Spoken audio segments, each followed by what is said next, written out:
All right, welcome to our new show here on MLB Network, our show called Fly the L, which is a show here about a couple guys that like to talk baseball, and if we had a thing that puts us in common, we're not too big of Cubs fans, which, before we start though, Prof. Hunter, please don't take off any points before we start this.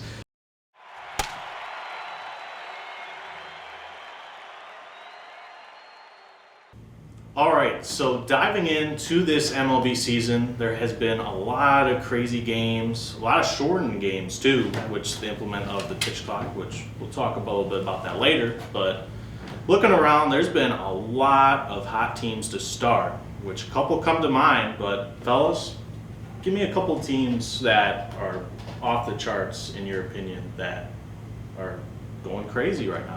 I mean, I think you have to start with Tampa Bay Rays, right? They had that insane win streak to start the season. Fallen off a little bit as of late. They're 14-3, so still great record. The main thing I've been looking at with them, though, is their run differential. They're at a plus 65 already to start the season. Nobody else in the league is above 30.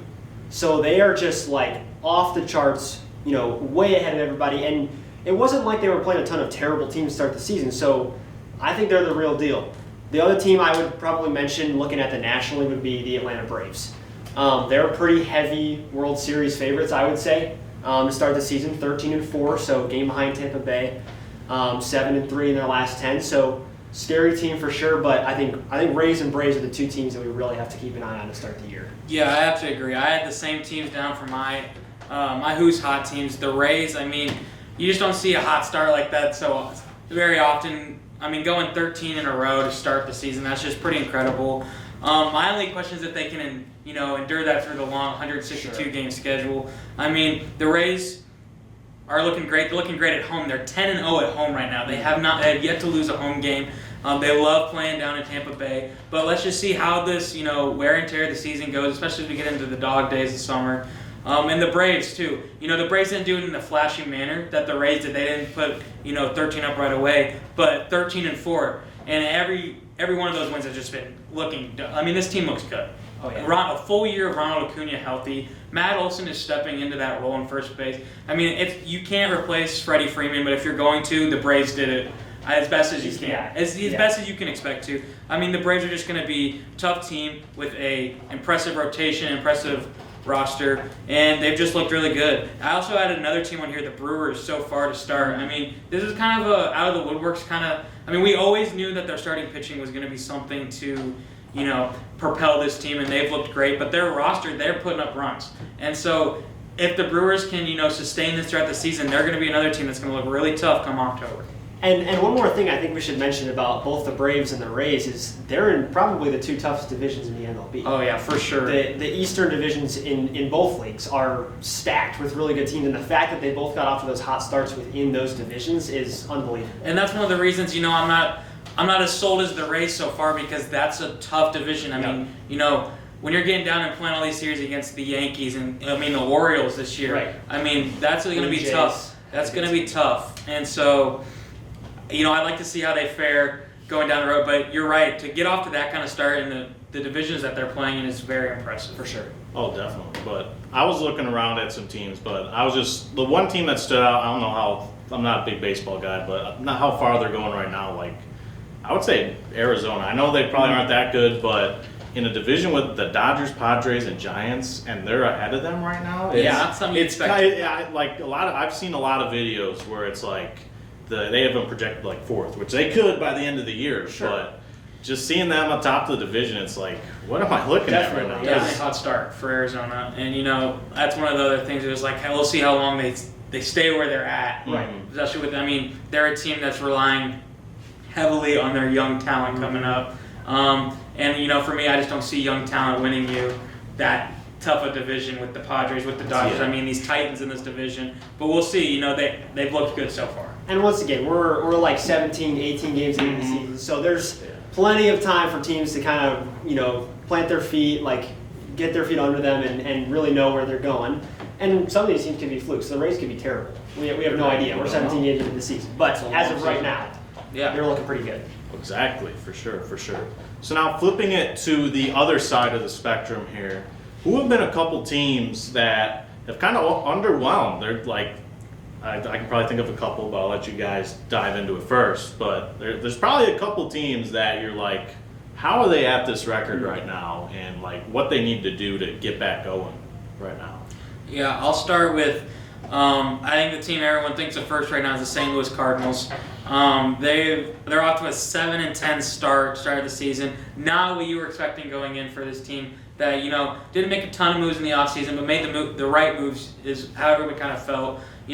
That's a deep roster that they have over there, and starting pitching was always going to be the Achilles heels for this team. Their rotation has looked as flustered as expected, and that's adjusting from not really bringing in that big name that big splash that some people were hoping for in the offseason, but also adjusting. Yadier Molina is not behind the plate anymore, and that is something that hasn't been true for the Cardinals for the last 20 years. Now we're adjusting Wilson Contreras, who's not known as the defensive captain that Yadier Molina was. So it's an adjustment, and it's a slow, painful one so far, I could say, for the Cardinals. But they just, it's early, but not the start that anyone was expecting out of that team, especially in, what's considered one of the weaker divisions in the NL Central. And the other team I had down for who's not right now is the Astros. The defending champs coming in 8-9 to start the season. Astros were one of those favorites going into the season to repeat. They've got great talent on the mound, in the field. I mean, led by Yordan Alvarez's bat. Jose Altuve, it's like, they've just got depth everywhere.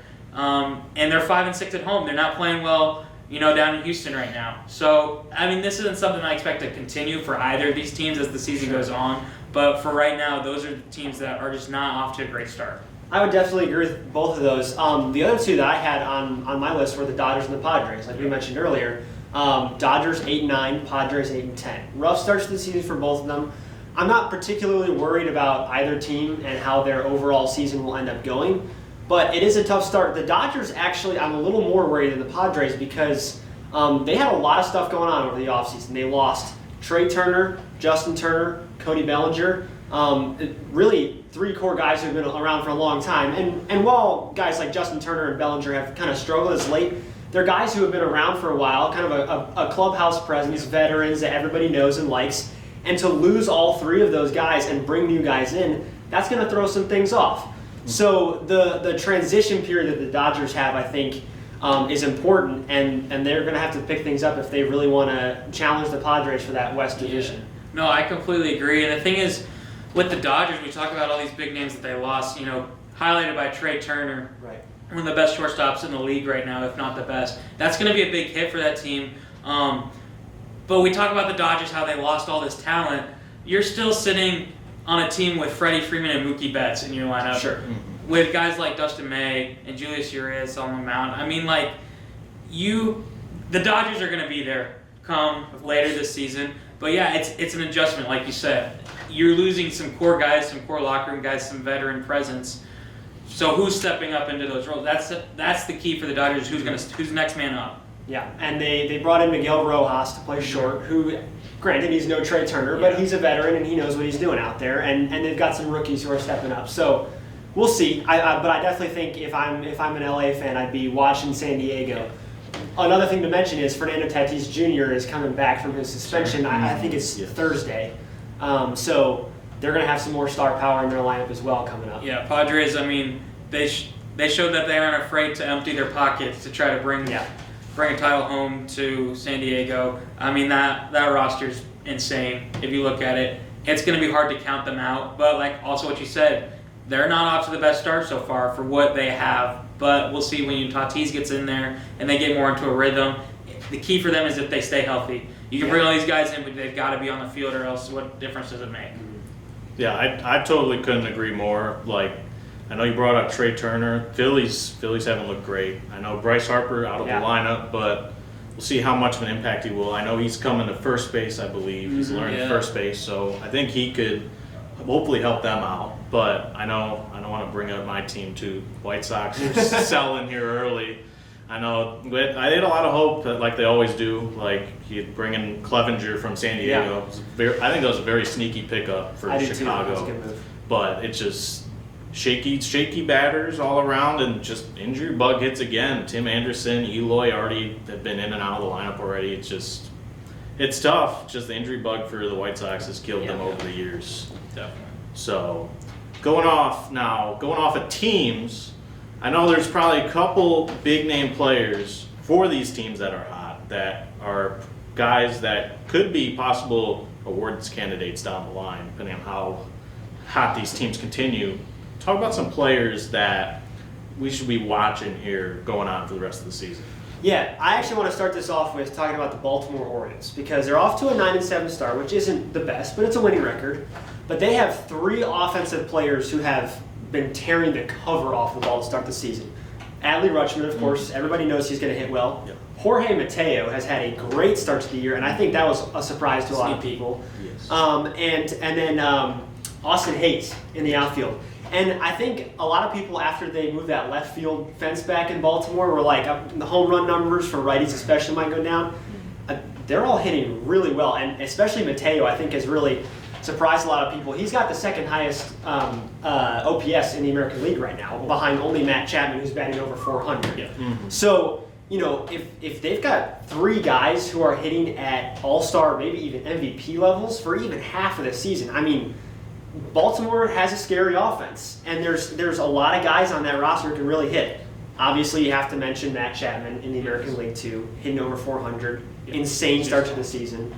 And I think the one other guy that I would mention is Pete Alonso of the Mets. I mean, he's had a great start to the season, 8 home runs already. I mean, he's just hitting the cover off the ball. So, but Baltimore, I think those 3 guys are really key. Yeah, and I think Pete Alonso hitting home runs is not a surprise to anybody. Right. But what's going on in Baltimore right now, no one really saw coming. I mean, you knew Rutschman was going to take that step this year. I mean, an impressive rookie year. He would have been my rookie of the year had someone over in Seattle named Julio Rodriguez not been around. But they've got a sneaky, scary team in a tough division. I am excited to see what happens there. But you're right. I mean, the step up by those 3 players for the Orioles has been huge. And another player that I had being hot is on the bump actually, Garrett Cole. I mean, he has looked absolutely dominant in all of his starts so far. His performance has been great, and that's going to be huge for the Yankees if they can get their true ace out there. Their number 1 guy throwing the way he's throwing all year. I mean, that's real contention for the Yankees. So he was the biggest one for me, and then also Vladimir Guerrero Jr. Yep. He has been, looking like he did 2 years ago, coming off that slump kind of last year. But he seemed to regain some of his form, and he's just, absolutely mashing the ball right now. Toronto is a good-looking team. They are. They've got a lot of presence in that lineup, and if these guys, Matt Chapman can perform, Vladdy Guerrero can perform, it's going to be big for them. For sure. Now, looking at players, who are some people that could be in a slump right now, who probably needs to rebound a little bit and try to get their teams back on track here? Yeah, so I'm going to start with one of the teams we talked about not being hot, to start with the Cardinals. And I think it starts with their catcher, Contreras, right now. I mean, this has not been the start that these Cardinals fans are hoping for. Wilson is coming in, he's supposed to be that big bat. Some of them said he was, basically filling in for Pujols in the lineup for him. And the bat's just not been there.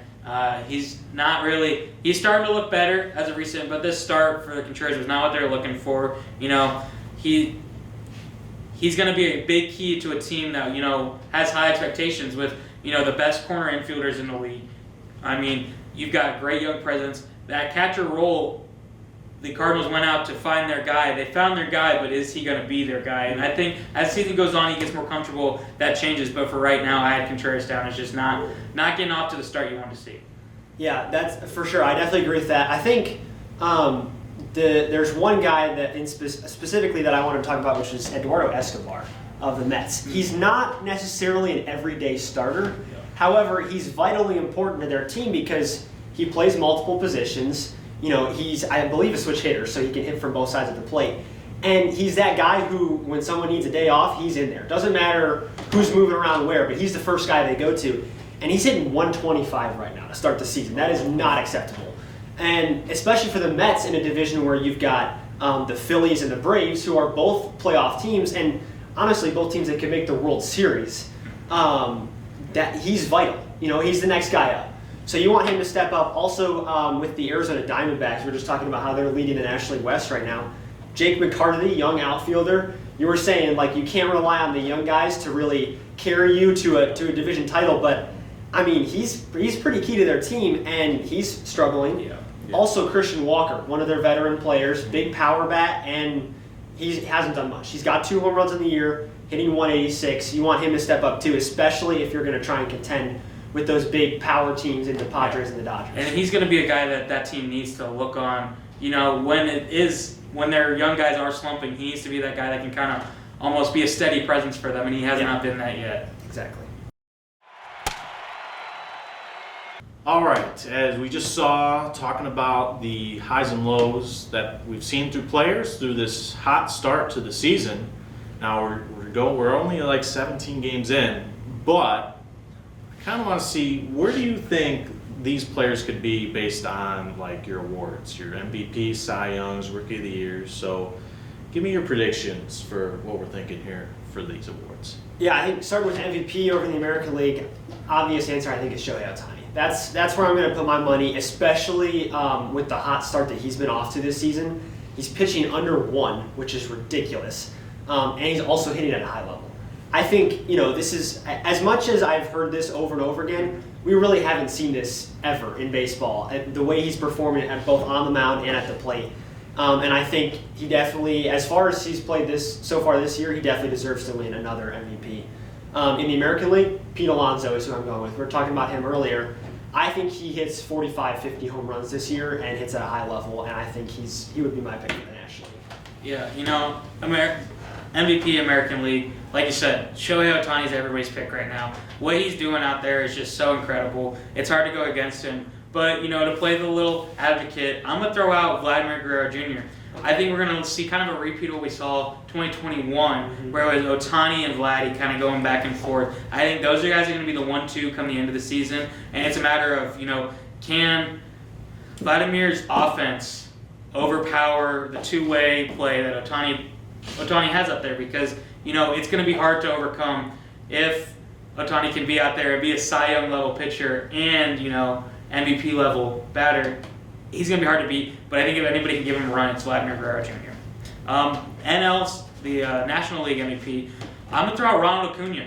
I think a full season of Ronald Acuna healthy, based on what we've seen from him right now, his presence out there on one of the best teams, one of the favorites, is just dynamic. What he can do with, his speed, with his arm, and with his bat, it's, hard to find a player that has, those 5 tools that we talk about, and he's got them. I think he's going to be your front runner, and maybe, Nolan Arenado tries to take a push after, watching Goldschmidt in the spotlight last year. Maybe he tries to go up and, put some stuff together. I think it depends on how he plays, once again, in the summer months and the dog days. But right now, my favorite's Acuna. There you go. Moving on to Cy Young, I want to throw out Garrett Cole again. I mean, fantastic start to the season, and as we mentioned earlier, if he can really perform at that high level for the whole season, the Yankees have a really scary team. And so I think, looking at what he's done so far this year, I would go with Garrett Cole. And then actually, in the National League for the Cy Young, I want to throw out Marcus Stroman of the Chicago Cubs. Like we said earlier, don't love the Cubs, but man, he has looked really good. And I think he's finally starting to settle into that Chicago vibe a little bit. And I think this is his year. He looks pretty scary to me. Yeah. I'm with you in the AL. Garrett Cole has looked dominant on the mound this year, and we know he's got the potential to be that Cy Young pitcher. I think this could be the year he finds it if Ohtani doesn't come out and make some magic on the mound. I mean, Ohtani's looking the best off the mound that he's ever looked.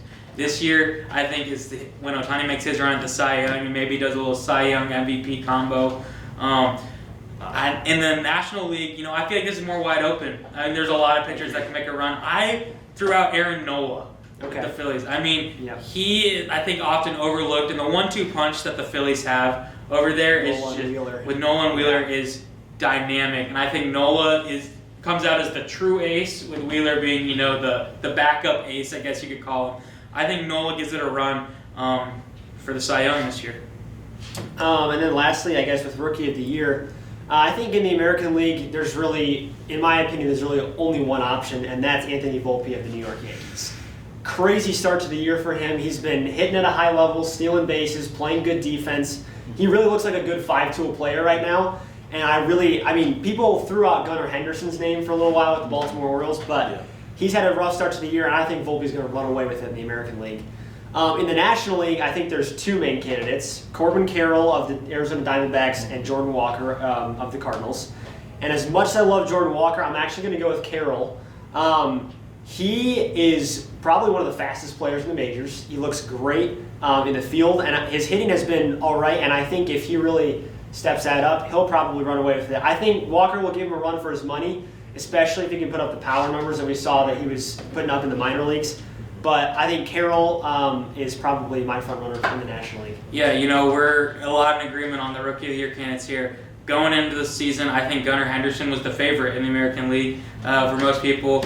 But I've always liked this kid, Anthony Volpe. I mean, he looks like he's the next Yankee shortstop. I mean, it's a little early to be doing the Derek Jeter comparisons, but Volpe looks good out there. He looks like a guy that's going to be around for a while, and he's going to be, great in that middle infield for the Yankees. He's my favorite. And National League, like you said, it's a two-horse race right now between Carroll and Walker, and I'm going to give the edge to Walker, actually. I think just the power that he provides is just going to send him over the edge. I think once he gets into a groove with his major league pitching, which, I mean, he hasn't been on the slump that people, you might expect out of a rookie coming in.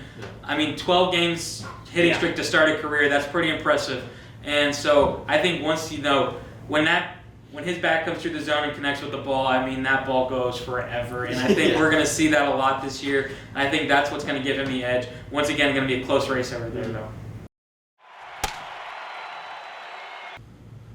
All right, heading into our last segment here. Over the winter, there was a couple big rules that stood out to a lot of fans and players, as there was a changes to the bases, to the shift, and with the implement of the pitch clock. A lot of controversial rules. I want to get your guys' opinion on these rules, and how do you think it's going to affect this year's game of baseball? Yeah, starting with the bases, I think as far as action in the game, this is a perfect addition. Making the bases a little bit bigger, especially with all the young guys we see with a ton of speed coming in the league. We talked about Corbin Carroll earlier. A ton more stolen bases, and I as a fan personally love that. Watching Yadier Molina throw out runners for years was always something super fun, but also I like watching players steal bases. And if I remember correctly, I think the difference between the number of stolen bases attempts from opening day of last year to this year was almost 100 stolen bases different, which I actually really enjoy. So I think that's a great addition to the game. Yeah, I completely agree. I mean, that's what people are wanting to see, right? You want to see people try to get that extra bag, try to, play that fundamental base, take the risk. Base stealing became a risk that wasn't worth it. This kind of makes it a risk that's worth taking sometimes, especially when we're seeing these guys with the speed. I mean, we got a fast league. These guys are getting faster and faster. Yeah. And like everyone always says, the cliche, baseball's a game of inches, but it's true. I mean, 4.5-inch difference that in the base path that's making these guys get their jump and making them go for it. I like the change. Yeah, I do too. And then the one that I'm actually not totally sure about yet is the shift. I think in order to actually have a really solid opinion on this, I would need to see more of the differences between last year and this year. I'm really curious to see how it affects guys like Joey Gallo. He's in my opinion, one of the most well-known strong pull hitters in the game. And so I want to see how that affects his batting average, if he's going to go for more pull hits, because a lot of guys were trying to learn to hit against the shift. So I think I need to see more in order to have an opinion on this shift, but I'm really curious to see where it goes. I think I like the shift change so far. I think this, we talk about left-handed hitters being the ones that are benefiting the most from this, and we have some, great left-handed hitters out there that, have kind of gone in slumps because of just the shift and everything. I think this opens them back up, brings in some of the big names. Like you said, Joey Gallo. Another one I think it was Cody Bellinger. Yeah. Just these guys that see. I want to see what they can do, now that we're back to the standard kind of infield. And there's still, the shift on the infield where you're at. I mean, when a lefty comes up, you're probably going to have the shortstop almost behind the bag. But, this definitely changes the game. Keeping them in the infield, on the sand, I like it. Yeah, and then lastly, and probably the biggest one is the pitch clock. I think it's affected a lot of pitchers, I feel like, more than it has hitters. I think we're seeing a lot of struggles. Just looking at, like, earned run average. Like, a lot of them are way up there to start the year, and that could just be early season jitters, but I think it does affect the pitching a lot. I like it from a I just want to casually sit down and watch the game kind of standpoint. It goes so much faster. There was a game Sunday, April 16th. It was the Angels and Red Sox. 2-1 final. It was under 2 hours, which, think about that from last year. Like, I would have never expected to see a game under 2 hours, but here we are. And as a casual fan, like, I think a lot of people would like that. But I do think it messes with a lot of the strategies, so I'm kind of like a 50-50 on this one. So I might be taking, a strong stance here, but I'm a fan of it. I like, the way the game's moving. Trying to draw the fans, and I understand it, but I think it's one of those things. Great players make adjustments. Yeah. This is forcing pitchers to work faster, which we're seeing some pitchers, that are slower, especially like your late relief pitchers. They're the ones that seem to be, getting it, while the pitchers that already like to work fast, they're liking it because it's putting the hitters in the box. I think, honestly, this is an advantage more for the pitchers than it is the hitters once they make that adjustment because, you get the chance to make the batter uncomfortable in the box. They only get the one timeout in the box now, so you get them to burn that timeout. They have to be in the box by 8 seconds left. That gives you 8 seconds to just toy with them. You know what I mean? And we'll see some guys, work that strategy this year. I think some pitchers try to take advantage of it. I like it. I think if you want to be great in this league, you got to be able to adapt, and this is one of the ways you have to do it. Yep. It'll make the game faster for the fans, yes, but it also it's another added challenge to make it a more offensive game. I think put the pressure on the pitchers, put the pressure on the hitters. Let's get the game moving. I like it. Yeah, and I think especially with that combined with the bigger bases, I think the offensive numbers this year are going to jump way up, and I think a lot of fans are going to enjoy that too. I can't agree more. Sweet. Awesome. Thank you guys, everyone, for watching this show. For my man Joe over here and Luke, I'm Jacob. Thank you guys for watching.